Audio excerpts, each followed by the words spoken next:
What do you stand for? This is the place where the Knights Templars, first of all, set up their base here in London, way back in the 1100s. And then it was also the place where they ended up together with the barons of London creating the Magna Carta, which got signed by the king at the time, King John. And that then led to really the democracy we have today. The Magna Carta was like the very first document which actually allowed people, free men, to have rights. And it was actually then used as a base for the Constitution of the United States. In fact, Benjamin Franklin came out here to the temple, worked with a number of the lawyers from here in Temple Church, Temple Bar, which really is like the base for the entire legal system we now have all around the world. And as a result, in fact, you can see here we have the Magna Carta. This is a replica of it right here, as you can see.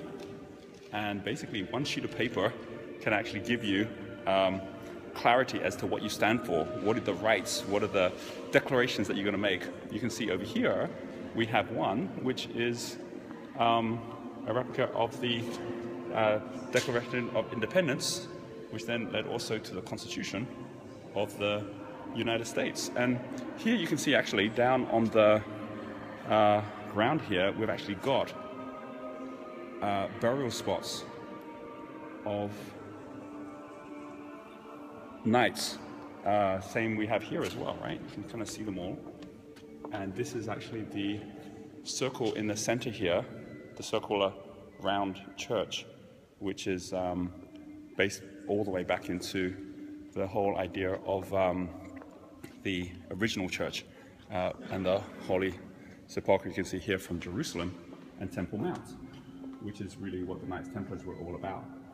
So when you actually start taking history and you start taking the whole concept that whatever it is that you are looking to create, whatever it is that is your vision for the future, the more you can step back in time to look forward in time, the more you can actually make a stand for something which allows you to actually say, well, what is it that we actually hold true, so that even in like 100 years or 500 years or 1,000 years, these are still going to be the same principles that we'd want to live our life, that we'd want to build our business.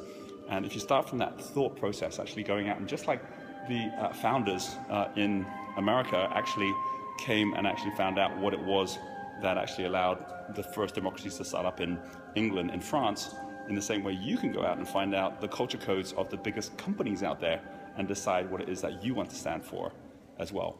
So I just wanted to do this from a very special place here, do this little video to share with you my experience being here in London, where we just finished up our event, and where I've had a chance to just come out and experience history, and at the same time look at what lessons I can learn from this for our own business, for our own future of where we're going.